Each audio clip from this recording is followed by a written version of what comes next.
हिंदकेसरी संतोषाबा वेताळ यांच्या वाढदिवसानिमित्त रक्तदान शिबिर विविध समाजोपयोगी कार्यक्रमाचे आयोजन करण्यात आले होते।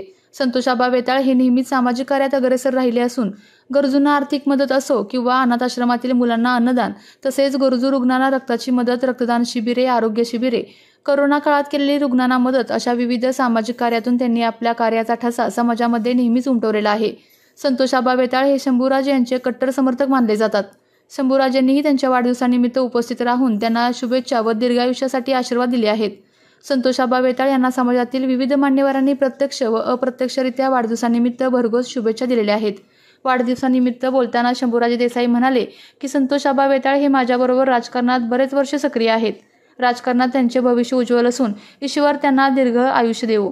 शंभूराज देसाई यांना प्रसारमाध्यमांनी ओला दुष्काळ बद्दल विचारले असता त्यांनी सांगितले की शासनाने सर्व शासकीय विभागाच्या अधिकाऱ्यांना तत्काळ पंचनामे करण्याचे आदेश दिले असून त्यांची शासनाकडून लवकरात लवकर भरपाई मिळेल असे याप्रसंगी त्यांनी आश्वासित केले आहे। वाढदिवस अतिशय उत्साहात पूर्ण वातावरणात संपन्न झाला। यावेळी चाहत्यांनी प्रचंड प्रमाणात शुभेच्छा देण्यासाठी गर्दी केली होती।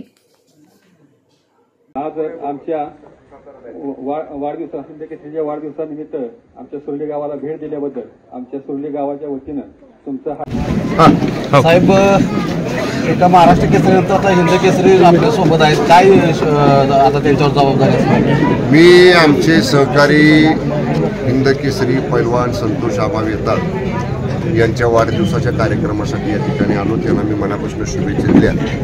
गेली 2 वर्ष दीड वर्ष ते माझ्याबरोबर सक्रिय काम करतायत आणि मी त्यांना आता सांगितलं गाव आणि एवढ्या विभागापुरतं मर्यादित न राहता संपूर्ण जिल्ह्यामध्ये संघटन चांगलं वाढवण्यासाठी आणि लोकांची कामं करण्यासाठी, समाजाची कामं करण्यासाठी तुम्ही पुढं आलं पाहिजे आणि नक्की ते माझ्याबरोबर आहेत। पक्षाच्या वतीनं, माझ्या वतीनं त्यांना मी शुभेच्छा दिल्या आणि पूर्ण ताकद ही समाजाभिमुख कामासाठी त्यांच्या पाठीमागं माझी राहील आणि नक्की त्यांचं भवितव्य उज्ज्वल आहे। महाराष्ट्रात खरं तर फार मोठ्या प्रमाणात पावसामुळे नुकसान झालेलं आहे। 8,500 हेक्टरी मदत शासनाकडून देण्यात आहे, मात्र शेतकऱ्यांच्याकडून 50,000 हेक्टरची मदतीची मागणी केली जात आहे आणि विमाच्या जे अटी नियम आहेत ते बाजूला काढण्याची मागणी केली जाते। या संदर्भामध्ये पावसाळ्याची परिस्थिती आहे, ज्या ज्या ठिकाणचा पाऊस उघडलेला आहे तिथले पंचनामे सुरू झालेले आहेत। जिल्हाधिकारी आणि जिल्हाधिकाऱ्याकडून विभागीय आयुक्तकडून राज्य सरकार हे सगळे प्रस्ताव मंत्रिमंडळापुढे येतील। आपण जो काही निर्णय मदतीचा घेतलेला आहे तो प्रचलित आत्ताच्या पद्धतीनुसार, नियमानुसार किंवा जे ते धोरण आहे त्यानुसार घेतलेला आहे। जेव्हा अंतिम आकडेवारी महाराष्ट्रातली सगळ्या पुढे येईल, जास्त नुकसान कुठं झालेलं आहे, 100% नुकसान कुठं झालं आहे, 100%च्या पेक्षा कमी नुकसान कुठं झालं आहे,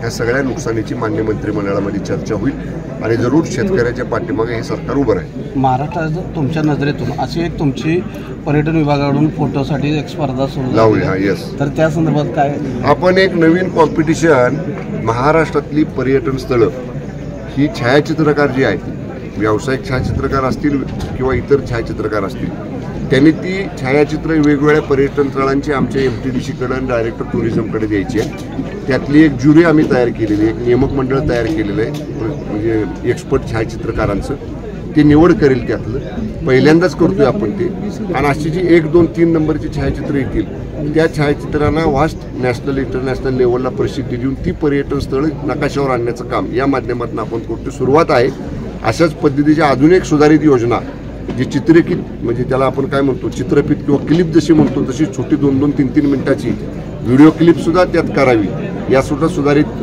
नियम आपण, सुधारित परिपत्रक नवीन लवकरच आपण या ठिकाणी पर्यटन खात्याचं काढतो। ओके, आपल्या तालुक्यातील जिल्ह्यातील बातम्या सर्वप्रथम पाहण्यासाठी आजच सातारा न्यूजला YouTube चॅनलवर सबस्क्राईब करा, लाईक करा, शेअर करा आणि बेल आयकॉन प्रेस करायला विसरू नका।